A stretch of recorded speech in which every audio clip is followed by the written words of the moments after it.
Halo semuanya, selamat datang kembali di channel Eleven Story. Pada kesempatan kali ini aku akan membahas sesuatu yang sebenarnya udah lama banget dan mungkin kalian semua tuh udah banyak yang tahu atau mungkin masih kurang jelas tentang sesuatu tersebut. Yaitu gue akan bahas apa sih maksud sebenarnya dari perkataan Mia Atsumu yang pas di camp latihan timnas muda Jepang terhadap Kageyama, yaitu dia ngatain Kageyama tuh bahwa Kageyama ini kayak bocah penurut gitu.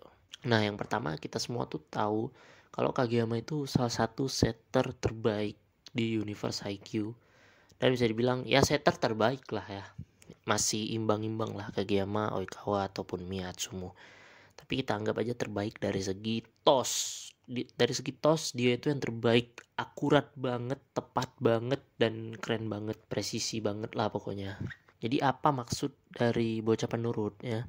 Pemain-pemain Karasuno itu kurang banget dalam hal receive. Jadi mereka mungkin banyak beberapa pemain terutama yang kelas 3 dan Noya juga itu jago dalam receive. Tapi pemain lainnya mungkin gak sebaik itu, dan Kageyama ini dapat menutupi kekurangan tersebut dengan keahlian umpannya dia. Bahkan bola-bola aneh pun bisa diumpan tepat sasaran ke Hinata gitu pada situasi-situasi genting. Kalau kita melihat gameplaynya Oikawa ataupun Miyatsumu, mereka tuh punya hal yang tidak dimiliki oleh Kageyama. Bukan tidak dimiliki sih, tapi tidak dilakukan lebih tepatnya karena Kageyama kan tidak tahu, dan karena traumanya pada saat SMP ini menurut saya agak sedikit mempengaruhi dari perilaku Kageyama tersebut, sehingga dia dijuluki bocah penurut. Jadi Mia Otsamu ataupun Oikawa ini punya kemampuan untuk mengeluarkan 120% dari potensi striker di timnya masing-masing. Jadi yang dilakukan Kageyama adalah dia mengumpan sesuai request dari teman-temannya gitu. Misalnya Azumane minta bola yang sedikit jauh dari net dan tinggi gitu kan, atau Tanaka punya request sendiri.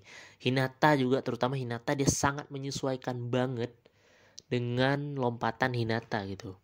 Dan Suki juga seperti itu. Pokoknya semua tim Karasuno itu punya titik pukulan ternyaman lah yang itu bisa dilakukan atau diwujudkan sama Kageyama gitu sesuai request. Kageyama ini sangat melayani spiker Karasuno dengan baik. Itulah dasar dari perkataan Miyaotsamu.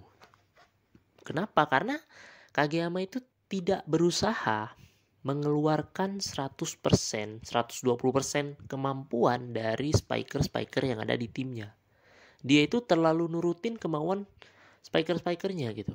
Nah, hal ini tuh dapat setelah pelatihan itu Kageyama kesel ya kan, reaksi yang dikeluarkan adalah kesel Kageyama. Kenapa? Dan dia bertanya-tanya pada dirinya sendiri, kenapa ya? Terus ada suatu titik pada saat pertandingan melawan Dateko, si Hinata tuh bilang kalau misalnya si Suki sebenarnya bisa memukul di titik yang lebih tinggi.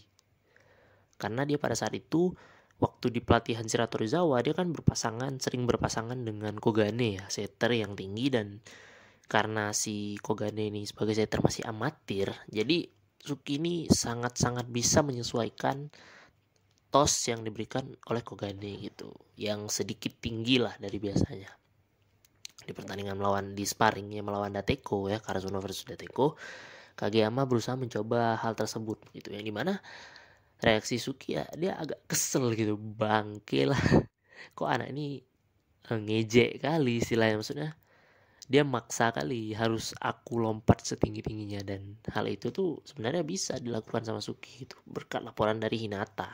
Dari sini kita melihat bahwa Kageyama itu berevolusi dari sebuah perkataan dan terus meningkatkan skillnya, dan beberapa kali dia terus memaksimalkan umpan-umpannya, serta salah satu pelajaran yang diambil juga tentang receiver, yaitu ini tentang positioning setelah receiver, yang dimana dia menegur Noya kan pada saat sparring itu. Jadi salah satu karakter yang sangat berevolusi dengan cepat akibat satu perkataan dan pengalaman di camp latihan U20 Jepang yang sangat berharga banget, ilmu-ilmunya, experience-nya, dan segala macamnya.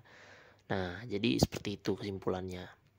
Dan mungkin kedepannya ya kita akan mengetahui bahwa Kageyama tuh improve luar biasa, walaupun improve-nya tuh nggak kelihatan banget karena dia memang udah jago dari sananya. Dia tinggal melakukan hal yang dilakukan sebelumnya yang tidak dia lakukan, yaitu mengeluarkan kemampuan 120% dari spiker-spiker di timnya. Dan sebenarnya hal-hal ini tuh kita akan melihat aksi-aksi umpan Kageyama yang melebihi ekspektasi itu di pertandingan Karasuno versus Kamomedai. Itu seru banget, banyak tos-tos yang tinggi-tinggi banget yang diberikan pada Hinata, pada Suki, dan untuk melawan blok-blok Kamomedai. Ya kita nantikan aja lah setelah menjadi animenya. Mungkin kalian yang udah baca manga udah tau lah ya gimana keseruan dari pertandingan tersebut. Oke, mungkin segini aja video kali ini, semoga bermanfaat. Mungkin ini informasinya sedikit expired dan ya udahlah ya. Oke, terima kasih sudah menonton, sampai jumpa di video selanjutnya.